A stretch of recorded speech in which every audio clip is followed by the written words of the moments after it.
Hi friends, welcome back to my channel. அனைவருக்கும் மிகப்பெரிய வணக்கம். இன்றைக்கி எதை பற்றின வீடியோ அப்படின்னு சொல்லி பார்த்தீங்கன்னா, உங்களுடைய 7 மாத கர்ப்பத்தில் நீங்கள் சாப்பிட வேண்டிய உணவு கால அட்டவணை தான் இந்த வீடியோவில் கொடுத்துருக்கேன்.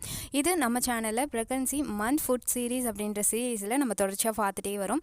அதில் இன்றைக்கி நீங்கள் குழந்தையுடைய என்னென்ன உறுப்புகள் வளர்ச்சிக்கு நீங்கள் என்ன மாதிரி உணவுகளை எடுக்கணும்னு சொல்லி முக்கியமான ஒரு 5 உணவுகளை இந்த வீடியோவில் சொல்லியிருக்கேன். அது ரொம்ப யூஸ்ஃபுல்லாக இருக்கும். கடைசி வரைக்கும் பாருங்கள். பொதுவாக ப்ரெக்னன்சி அப்படின்றதுல 3rd ட்ரைமஸ்டர் ரொம்ப ரொம்ப முக்கியம். ஏன்னா ஃபர்ஸ்ட் ட்ரைமஸ்டரில் நம்மளுக்கு குழந்தையோட ஆரம்ப கட்டம் எல்லாமே ஃபுல் ஸ்டாப்பாக உருவாகிறதுக்கு தொடங்கியிருக்கும். செகண்ட் ட்ரைமஸ்டரில் அது கொஞ்சம் வளர்ச்சி அடைஞ்சிருக்கும். 3rd ட்ரைமஸ்டரில் அது எல்லாமே ஸ்ட்ரென்த்தன் ஆக ஆரம்பிச்சிருக்கும். இன்னும் எக்ஸாம்பிளாக சொல்லணும் அப்படின்னா, உங்கள் குழந்தை செகண்ட் ட்ரைமஸ்டர் வரைக்குமே கிட்டத்தட்ட 1 கிலோவுக்கும் கம்மியாக தான் இருப்பாங்க. அதுவே 3rd ட்ரைமஸ்டரில் வந்ததுக்கப்புறம், குறிப்பாக இந்த 7 மாதங்கள் கடந்ததுக்கப்புறம் குழந்தையோட வெயிட் சடனாக இன்க்ரீஸ் ஆக ஆரம்பிக்கும். குழந்தையோடைய மேல் தோல் அடுக்குகளுக்கு கீழே கொஞ்சம் கொஞ்சமாக கொழுப்புகள் அப்படிங்கிறது டெபாசிட் ஆக ஆரம்பிக்கும். அதுக்கு நீங்கள் ஹெல்த்தியான உணவுகளை எடுத்துக்கணும். குழந்தையோட வெயிட்டும் இன்க்ரீஸ் ஆகணும், உங்கள் வெயிட்டும் இன்க்ரீஸ் ஆகக்கூடாது. ஏன்னா உங்கள் வெயிட்டு டபுள் மடங்கு இன்க்ரீஸ் ஆனிச்சு அப்படின்னா உங்களுக்கு நார்மல் டெலிவரி ரிஸ்கில் அமையும். சுகர், பிபி இந்த மாதிரி பிரச்சனை வரதுக்கும் வாய்ப்புகள் இருக்குது. அப்படி இருக்கிறப்ப இந்த 7 மாதம் சொல்லக்கூடிய 3rd ட்ரைமஸ்டரில் கருவுடைய விரைவான வளர்ச்சிக்காக நீங்கள் சாப்பிட வேண்டிய முக்கியமான 5 உணவுகளில் ஃபர்ஸ்ட் அப்படின்னு சொல்லி பார்த்தீங்கன்னா அயன் ரிச் உணவுகள், கால்சியம். 2வது 3வதுன்னு பார்த்தீங்கன்னா ப்ரோட்டீன். 4வதுன்னு பார்த்தீங்கன்னா நார்ச்சத்து நிறைஞ்ச உணவுகள். அண்ட் 5வதுன்னு பார்த்தீங்கன்னா ஃபோலிக் ரிலேட்டடாக இருக்கக்கூடிய உணவுகள். பொதுவாக இந்த நார்ச்சத்து, கால்சியம், இரும்புச்சத்து இதையெல்லாம் எதுக்கு ரொம்ப அவசியம்னு கேட்டிங்கன்னா, குழந்தையோட எலும்பு நல்லா ஸ்ட்ரென்தன் ஆகும். அதுக்கு எலும்பு நல்லா ஸ்ட்ராங்காக வளர்கிறதுக்கு கால்சியம் ரிலேட்டடான உணவுகளை நீங்கள் எடுத்துக்கிறது அவசியம். அது எதில் அதிகமாக இருக்கும் அப்படின்னு சொல்லி பார்த்தீங்கன்னா, பால் சார்ந்த உணவுகள், பால், தயிர், ஜீஸு, பன்னீர் இது போன்ற எல்லா உணவுகளையுமே அதிகமாக இருக்கும். இது குழந்தைக்கு பிற்காலத்தில் உருவாகக்கூடிய பல் வளர்ச்சிக்கு ரொம்ப ரொம்ப யூஸ்ஃபுல்லாக இருக்கும். அதுக்கு கர்ப்ப காலகட்டத்திலே நீங்கள் கால்சியம் நிறைஞ்ச உணவுகளை எடுத்துக்கணும். என்னதான் நீங்கள் கால்சியம் டேப்லெட்டாக எடுத்தாலும் சரி, நீங்கள் கால்சியம் உணவுகளை எடுக்கிறதுக்கு மறந்துடாதீங்க. ஏன்னா அது ரொம்ப ரொம்ப அவசியம். குழந்தைக்கு தேவையான ஸ்ட்ரென்த் அப்படிங்கிறது கால்சியம் டேப்லெட் மூலியமாகவும் கிடைக்கும், நீங்கள் சாப்பிடக்கூடிய உணவுகள் மூலியமாகவும் கிடைக்கும். ரெண்டையுமே அவாய்ட் பண்ணிடாதீங்க. அண்ட் 2வது புரதச்சத்து நிறைஞ்ச உணவுகள், அதாவது ப்ரோட்டீன் அப்படிங்கிறது. ப்ரோட்டீன் இயற்கையாகவே நம்மளுக்கு முட்டையில் அதிகமாக இருக்குது. டெய்லி ஒரு அவிச்சு முட்டை எடுத்துக்கோங்க. ஆனால் முட்டையாக ஆஃப் ஆயில் போடுறேன், ஆம்லேட் போடுறேன் அந்த மாதிரி கண்டென்ட்டில் எடுக்காதீங்க. அவிச்சு எடுக்கிறப்ப தான் அதில் உள்ள ப்ரோட்டீன் எந்தவித டிஸ்டர்ப் ஆகாமல் அப்படியே முழுமையாக உங்கள் உடம்புக்கு போகிற மாதிரி இருக்கும். அதே மாதிரி நீங்கள் ஏதாவது சிக்கன் ட்ரை பண்ணுறீங்க அப்படின்னா அதுலேயும் ப்ரோட்டீன் அதிகமாகவே இருக்குது. ஆனால் அதை ரொம்ப குக் பண்ணி டீப் ஃப்ரை பண்ணி அந்த மாதிரி எடுக்கக்கூடாது. நல்லா வேக வச்சு நீங்கள் அதில் அதிக மசாலாவோ காரமும் சேர்க்காமல் எடுத்தீங்க அப்படின்னா அது ரொம்பவும் நல்லது. வேகமாக டைஜஷன் ஆகிறதுக்கும் ரொம்ப ஹெல்ப்பாக இருக்கும். அதே மாதிரி பருப்பு வகைகள் எடுத்துக்கோங்க, பீன்ஸு இந்த மாதிரி இருக்கிற ஐட்டத்தையும் எடுத்துக்கோங்க. பால் ரிலேட்டடாக இருக்கக்கூடிய உணவுகள் எடுத்திங்கனாலே ப்ரோட்டீனும் கிடைக்கும், நம்மளுக்கு கால்சியமும் கிடைக்கும். அண்ட் 3வதுன்னு பார்த்தீங்கன்னா இரும்புச்சத்து நிறைஞ்ச உணவுகள். இது ஹீமோகுளோபின் அப்படிங்கிறது ரொம்ப ரொம்ப அவசியங்க. நீங்கள் ப்ரெக்னெண்ட்டாக இருக்கிறப்ப பிளட் சர்க்குலேஷன் அதிகமாக போயிட்டே இருக்கிறதுனால குழந்தைக்கும் தேவையான பிளட் சர்க்குலேஷனை உங்கள் உடம்பு ப்ரொடியூஸ் பண்ண ஆரம்பிக்கணும். கிட்டத்தட்ட நார்மலாக நம்மளுக்கு 5லேருந்து 6 லிட்டர் ரத்தம் நார்மலாக நம்ம ப்ரெக்னென்ட் ஆகிறதுக்கு முன்னாடி தேவைன்னா, ப்ரெக்னென்ட் ஆனதுக்கப்புறம் 7லேருந்து 8 லிட்டர் அளவுக்கு தேவை. ஏன்னா குழந்தையோட பிளட் சர்க்குலேஷனுக்கும் தேவையாக இருக்கக்கூடியதாக இருக்கும். அது இல்லாமல் உங்கள் டெலிவரி சமயங்களில் அதிகப்படியான பிளட் அப்படிங்கிறது ரிலீஸ் ஆகும். அதையும் கண்ட்ரோல் பண்ணுற விதமாக, உங்களுடைய டெலிவரி ரிஸ்கில் அமையாத விதமாக இப்போவே நீங்கள் ஹீமோகுளோபினை கரெக்டாக மெயின்டைன் பண்ணுறது அவசியம். மினிமம் உங்களுடைய கர்ப்ப காலகட்டத்தில் 12க்கு குறைவில்லாமல் பார்த்துக்கோங்க ஹீமோகுளோபின் அளவு. அது கரெக்டாக மெயின்டைன் பண்ணுறதுக்கு பார்த்துக்கோங்க. ஹீமோகுளோபினை இயற்கையாகவே அதிகரிக்கக்கூடிய உணவுகள் அப்படின்னா டெய்லி ஒரு மாதுளப்பழம் எடுத்துக்கோங்க. கீரைகள் ஏதாவது ஒரு கீரை இருக்கிற மாதிரி பார்த்துக்கோங்க. பேரிச்சம்பழம் ஒன்று மட்டும் எடுத்துக்கோங்க, அதிகமாக எடுத்துக்க வேணாம். அத்திப்பழம் 1 எடுத்துக்கோங்க. முழு தானியங்கள் நீங்கள் கருப்பு கொண்டக்கலை இல்லை அப்படின்னா வெள்ளை கொண்டக்கலை எடுத்துக்கலாம். காராமணி, அதே மாதிரி தட்டைப்பயிறு, மொச்சப்பயிறு இந்த மாதிரி ஐட்டம் எல்லாமே எடுத்துக்கோங்க. பீட்ரூட் ரெகுலராக எடுத்துக்கோங்க. அதே மாதிரி க்ரீன் வெஜிடபிள்ஸ் அதிகமாக எடுத்துக்கோங்க. ப்ரோக்லினா அதிகமாக எடுத்துக்கோங்க. இது எல்லாத்துலேயுமே இரும்புச்சத்து அதிகமாகவே இருக்குது. அதே மாதிரி உங்களுக்கு ஃபோலிக் கண்டென்ட் அப்படிங்கிறதும் அடுத்தது அவசியமான தேவை உள்ள ஒன்றாக இருக்கக்கூடியது. அந்த ஃபோலிக் கண்டென்ட் அப்படிங்கிறது இந்த இரும்புச்சத்து ரிலேட்டடாக சொன்னல அந்த உணவுகள் எல்லாமே இருக்குது. அதாவது க்ரீன் வெஜிடபிள்ஸ், க்ரீன் கலரில் இருக்கக்கூடிய எல்லா காய்கறிகள்லையுமே அது அதிகமாக இருக்கும். அதை எடுக்கிறப்ப ஆட்டோமேட்டிக்காக உங்களுக்கு ஃபோலிக் கண்டென்ட்டும் உடம்புக்கு கிடச்சிடும். ப்ரோக்லி, ஜோயா பீன்ஸ் இதெல்லாம் கிடச்சிச்சின்னா ரெகுலராகவே எடுத்துக்கோங்க.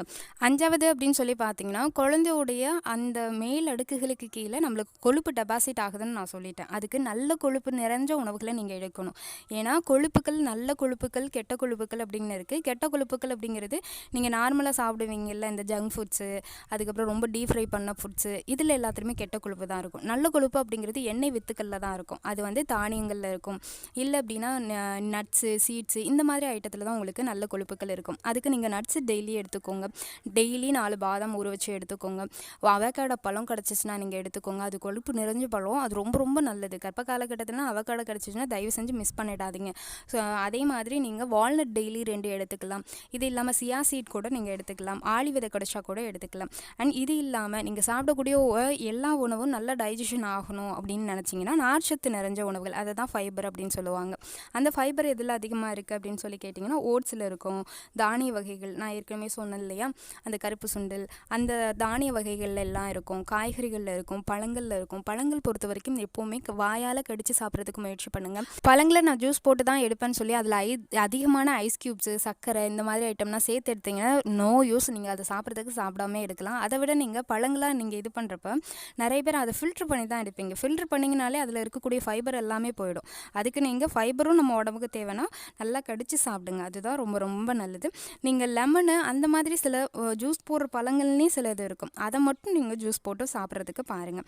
அதே மாதிரி கர்ப்ப காலகட்டத்தில் 3 to 4 லிட்டர் வாட்டர் எடுங்க. உங்களோட பனிக்கூட நீர் எதுவும் அதிகமாகிடுச்சு அப்படின்னு சொல்கிற பட்சத்தில் அதை எல்லாத்தையுமே கொஞ்சம் கம்மி பண்ணிக்கிட்டு 3 லிட்டர் வரைக்கும் வாட்டர் குடிங்க. அதிகமான தண்ணி குடிக்காதீங்க. அதுவே ரொம்ப கம்மியாகிடுச்சு பனிக்கூட நீர் அப்படின்னு சொல்லிட்டாங்க, அதிகமான நீர் காய்கறிகள், பழங்கள் இது மாதிரி விஷயங்களை எடுத்துக்கோங்க. அதே மாதிரி நீங்கள் எவ்வளோக்கு எவ்வளோ அதிகமாக உங்கள் உடம்பை ஹைட்ரேட்டாக வச்சுக்கிறீங்களோ பாடி ஹீட் வராமல் இருக்கும். ஃபேக் டெலிவரி பெயின் அப்படிங்கிறதும் வராமல் இருக்கும். கர்ப்ப காலகட்டத்தில் முக்கியமாக நீங்கள் எடுக்க வேண்டிய, அதுவும் குறிப்பாக இந்த 7 மாதத்தில் எடுக்க வேண்டிய பழங்கள் ஐட்டம் பொறுத்த வரைக்கும் வாழைப்பழம் எடுக்கலாம், ஆப்பிள், ஆரஞ்சு, பேரிக்காய், நட்ஸ் ஐட்டம் எல்லாமே எடுத்துக்கலாம். சூரியகாந்தி விதை, பாதாம் பருப்பு இது எல்லாமே எடுத்துக்கலாம். இதோடவே நீங்கள் அதிகப்படியான தண்ணீர் எடுத்துக்கோங்க. ரொம்ப டீஹைட்ரேட்டாக வச்சுக்கோங்க உடம்பை. இதுதான் பேசிக்காக நீங்கள் எடுக்க வேண்டிய உணவுகள் அப்படிங்கிறது. தவிர்க்க வேண்டிய உணவு அப்படிங்கிறது நான் எப்பவும் சொல்கிறது தான். பச்சையாவோ இல்லை அரை வேக்காடாக சமைச்சோ, நீங்கள் மீனாக இருந்தாலும் சரி, இல்லை நான்வெஜ் ஐட்டம் எதுவாக இருந்தாலும் சரி, முட்டையாக இருந்தாலும் சரி, அரை வேக்காடாக எந்த உணவும் எடுக்காதீங்க. வேகமாகவே இன்ஃபெக்ஷன் ஏற்படுத்தக்கூடிய வாய்ப்பு இருக்குது. குழந்தைக்கு தேவையில்லாமல் இன்ஃபெக்ஷன் வரும். அதனால தான் இந்த விஷயத்த சொல்கிறேன். நீங்கள் பச்சையாக முட்டை எடுத்தாலோ இல்லை அப்படின்னா அந்த முளைக்கட்டிய தானியங்கள் எடுத்தாலோ, அதே மாதிரி அரை வேக்காடாக நீங்கள் சிக்கன் இந்த மாதிரி விஷயங்கள் எடுத்தாலோ சிலருக்கு வந்து ப்ளீடிங் ஆகும், இல்லைனா ப்ரௌன் டிசார்ஜ் வரும். இது குழந்தைக்கு இன்ஃபெக்ஷன் ஆனதை உங்களுக்கு ரிஃப்ளெக்ட் பண்ணுற மாதிரி இருக்கும். 7th மந்த்தில் இந்த மாதிரி எதுவும் அறிகுறி இருந்ததுன்னா உடனே டாக்டர்கிட்ட போயிடுங்க. அதை அலட்சியப்படுத்தாதீங்க. ஹெவியான அடிவயிற்று வலி வந்தாலும் சரி, ஹெவியான பேக் பெயின் வந்தாலும் சரி, உங்கள் பார்வை திடீர்னு மங்கி போடுற மாதிரி இருந்தாலும் சரி, இந்த அறிகுறிகள் வந்ததுன்னா அஜாக்கிரதையாக இருக்காதீங்க. டாக்டரை உடனே பார்த்துடுங்க. அது எல்லாமே ஏதோ ஒரு இன்ஃபெக்ஷனை உங்களுக்கு உணர்த்தக்கூடியது. அதே மாதிரி நீங்கள் கர்ப்ப காலகட்டத்தில் குறிப்பாக இந்த 7 மாதங்களில் நீங்கள் எடுக்கவே கூடாத ஒரு முக்கியமான உணவு அப்படிங்கிறது பெரிய பெரிய வகை மீன்கள் ஐட்டத்தை எடுக்காதீங்க. சுறா மீன் இல்லை வேறு ஏதாவது திருக்க மீன் அந்த மாதிரி பெரிய பெரிய வகை மீன்களை எடுக்காதீங்க. குட்டி குட்டி வகை மீன்களை எடுங்க. ஏன்னா பெரிய பெரிய வகை மீன்களில் கடலில் வாழ்கிறதுனால அதில் மெர்க்யூரிஸ் அப்படிங்கிறது அதிகமாக இருக்கும். அதனால தான் சொல்கிறேன். எப்போவும் சொல்கிற மாதிரி பதப்படுத்தப்பட்ட உணவுகள், fast food, caffeine, tea, coffee அதிகமாக எடுக்காதீங்க. கம்மி பண்ணிக்கோங்க. அதுக்கு பதிலாக நீங்கள் உளுந்தங்கஞ்சி எடுத்துக்கலாம், சத்துமாவு கஞ்சி எடுத்துக்கலாம், இல்லை மட்டன் சூப் எடுத்துக்கோங்க, இல்லை அப்படின்னா வெஜிடபிள் சூப்பு இந்த மாதிரி விஷயங்களை எடுத்துக்கோங்க. டீ, காஃபி அதிகமாக எடுக்க வேணாம். தேட்ரமைஸ்டர்லாம் தயவு செஞ்சு வேண்டாம். குறைப்பிரசவம் நடக்கிறதுக்கும் அது ஒரு விதத்தில் காரணமாக இருக்கும். அதனால் நான் இந்த விஷயங்களை சொல்கிறேன். அதே மாதிரி நீங்கள் எந்த ஃப்ரூட்ஸு, வெஜிடபிள்ஸ் எடுத்தாலும் நல்லா கழுவி வாஷ் பண்ணி யூஸ் பண்ணுங்கள். அதை அப்படியே கடையிலேருந்து வாங்கிட்டு வந்து அப்படியே நீங்கள் இது பண்ணாதீங்க. அதுக்கு மேலே ஏதாவது ஸ்ப்ரே பண்ணியிருப்பாங்க, மருந்து கொல்லிகள் எடுத்திருப்பாங்க, பூச்சிக்கொல்லிகள் அடிச்சிருப்பாங்க. அதனால் முடிஞ்ச வரைக்கும் ஹைஜீனிக்காக சாப்பிட்றதுக்கு பாருங்கள். 3rd ட்ரைமஸ்டரில் இருக்கீங்கன்னா நல்லாவே என்ஜாய் பண்ணுங்கள். குழந்தையோட மூமெண்ட்ஸ் அப்படிங்கிறது நல்லா இருக்கும். குழந்தைகிட்ட அதிகமாக பேசுங்க.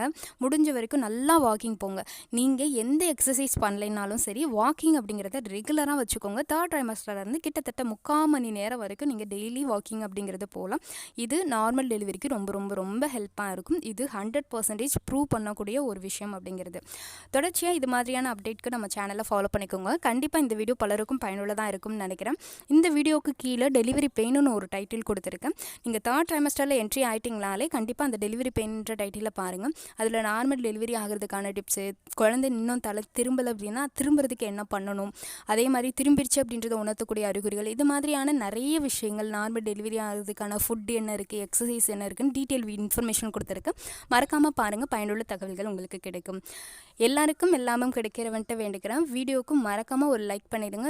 கீழே ஹைப் பண்ண எல்லோ கலர் ஸ்டார் காமிச்சா மறக்காமல் ஹைப் பண்ணி விடுங்க. நிறைய பெண்களுக்கு அவங்க கர்ப்ப காலகட்டத்தில் குழந்தை நல்லா வளர்கிறதுக்கு ரொம்ப ஹெல்ப்பாக இருக்கும். எல்லாருக்கும் எல்லாமும் கிடைக்கிறவன்ட்டு வேண்டிக்கிறேன். உங்களுடைய கர்ப்ப கால பயணம் இனிதாக அமைய எனது வாழ்த்துக்கள். உங்கள் கர்ப்ப காலகட்டத்தில் ரொம்பவும் ஹாப்பியாக இருங்க. எந்தவித டென்ஷனையும் மைண்டில் ஏற்றிக்காதீங்க.